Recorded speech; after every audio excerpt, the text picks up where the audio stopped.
जब हम अपनी ज़िंदगी में मीनिंग खोजने लगते हैं तो हम अपनी जिम्मेदारियों को भी अलग तरीके से देखने लगते हैं। पहले हम जिम्मेदारियों को बस बोझ समझते थे, जैसे कोई जोर जबरदस्ती या हमें रोक रही है, लेकिन जब हम उनमें अपना मीनिंग डाल देते हैं तो जिम्मेदारियां अवसर बन जाती हैं। जैसे परिवार का ख्याल रखना पहले सिर्फ कर्तव्य लगता था, लेकिन जब हम इसे अपने प्यार और समर्पण दिखाने का तरीका समझते हैं तो ये एक मौका बन जाता है अपनी भावनाएं दिखाने का। काम का दबाव सिर्फ तनाव नहीं, ये अपनी क्षमताओं को आजमाने का अवसर बन जाता है। जब हम जिम्मेदारियों को अर्थपूर्ण नजरिए से देखने लगते हैं तो हर मुश्किल एक सबक बन जाती है और हर समस्या एक शिक्षक। अक्सर हम अपनी जिंदगी को बेवजह जटिल बना देते हैं। हम सोचते हैं कि खुशी और मीनिंग कोई बड़ी चीज है, जैसे कोई बड़ा लक्ष्य, परफेक्ट रिश्ता या कोई खास अनुभव, लेकिन सच ये है कि मीनिंग हर छोटी चीज में छुपा होता है। आपका एक ईमानदार बातचीत, एक सच्चा प्रयास, एक सोच समझकर किया गया काम, ये सब आपकी जिंदगी को अर्थपूर्ण बना देते हैं। मीनिंग ये नहीं कि आपका हर काम दुनिया बदल दे, बल्कि मीनिंग ये है कि आपका काम आपके अंदर से सही हो। जब आप अंदर से संतुलित होते हैं तो आपका असर भी मजबूत और असरदार होता है। एक और बात जो मैंने समझा कि मीनिंग बनाने का रास्ता कभी सीधा नहीं होता।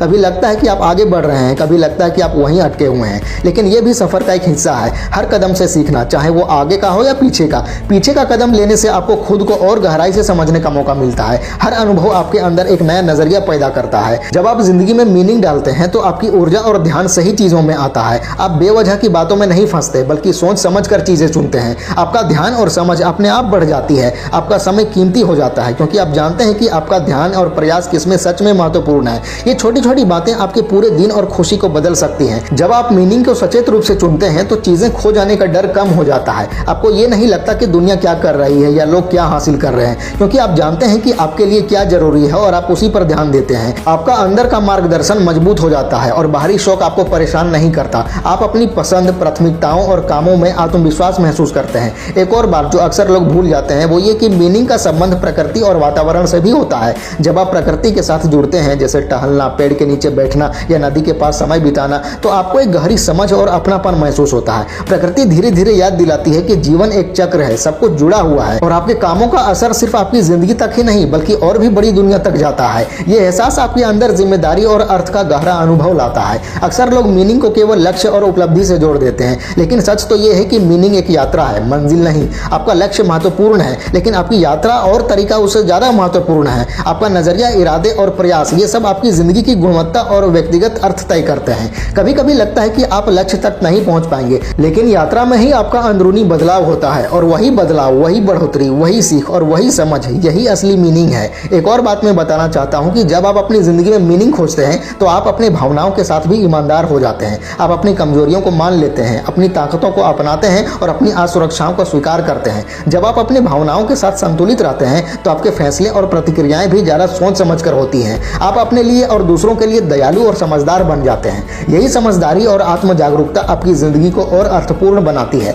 मैंने ये भी देखा है कि जब आप जिंदगी में मीनिंग खोजते हैं तो आपकी क्रिएटिविटी अपने आप बढ़ जाती है। आप नए आइडिया सोचते हैं, समस्याओं के हल गहराई से देखते हैं और नए रास्ते निकालते हैं। आप बस पहले से मौजूद तरीके नहीं अपनाते, बल्कि नई संभावनाएं खुद बनाते हैं। यही रचनात्मकता आपकी जिंदगी को और रंगीन और पूरा बनाती है। एक और छोटी लेकिन महत्वपूर्ण बात है कि मीनिंग का रिश्ता समय से भी होता है। जो आप चुनते हैं उसका असर भविष्य में भी पड़ता है। आपकी छोटी छोटी आदतें, रोज का प्रयास और नियमित काम मिलकर बड़ी तस्वीर बनाते हैं। जब आप ये समझ जाते हैं तो आपका ध्यान लंबी अवधि के फायदे और अपने लक्ष्य पर रहता है। आप तुरंत सुख पाने की चीजों में नहीं फंसते, बल्कि धैर्य और सोच समझ कर फैसले लेते हैं। मैंने यह भी सीखा है कि मीनिंग सिर्फ आपकी जिंदगी का अनुभव नहीं है, बल्कि दूसरों की जिंदगी पर भी असर डालता है। आपके काम और फैसले सिर्फ आप पर नहीं, बल्कि आपके परिवार, दोस्तों और समुदाय पर भी असर डालते हैं। जब आप सचेत रूप से चुनते हैं कि आपकी ऊर्जा और मौजूदगी अर्थपूर्ण हो तो आप दूसरों के लिए भी प्रेरणा बन जाते हैं। यही असर आपकी जिंदगी को और गहरा बनाता है। एक और बात कि आपकी गलतियां और असफलताएं भी मीनिंग पैदा करती हैं। हम अक्सर उन्हें नकारात्मक समझते हैं, लेकिन जब आप उनसे सीख लेते हैं तो हर असफलता एक कदम बन जाती है आगे बढ़ने का।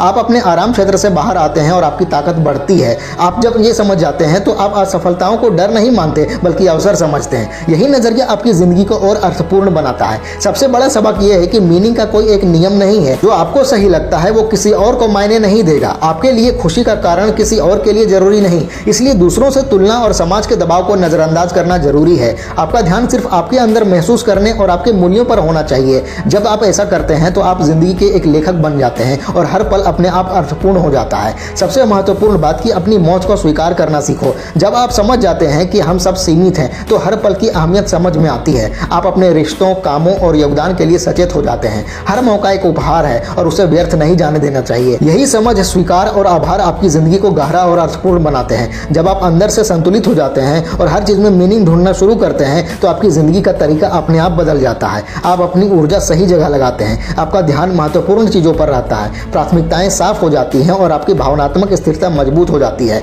आप अपने साथ ईमानदार और संतुलित हो जाते हैं, स्पष्टता और शांति अपने आप आती है। अंत में मुझे लगता है कि मीनिंग का असली सार ये है कि आप अपनी जिंदगी के लेखक बने। आप तय करें कि आपकी कहानी का हर हिस्सा कैसा होगा। आपके काम, आदतें, रिश्ते, भावनाएं आपकी कहानी का हिस्सा है। आप तय करते हैं कि कहानी का लहजा, गति और असर क्या होगा। जब आप इसे सचेत रूप से करते हैं तो आप सिर्फ जीवित नहीं रहते बल्कि सक्रिय रूप से अपनी जिंदगी बना रहे होते हैं। यही सृजन सबसे ऊंचा रूप है असली मीनिंग का। तो बस इतना कहूंगा कि अपनी लाइफ को कॉन्शियसली जीना शुरू करो। हर छोटी चीज में मीनिंग डालो, हर इंसान से दिल से कनेक्ट करो, अपने वैल्यूज के साथ अलाइंड रहो और सबसे जरूरी अपने अंदर की साइलेंस चुनो। वही तुम्हें बताएगा कि तुम्हें किस चीज में मीनिंग मिलता है, क्योंकि आखिर में लाइफ का मीनिंग यही है। मीनिंग बाहर नहीं ढूंढना बल्कि खुद मीनिंग बन जाना।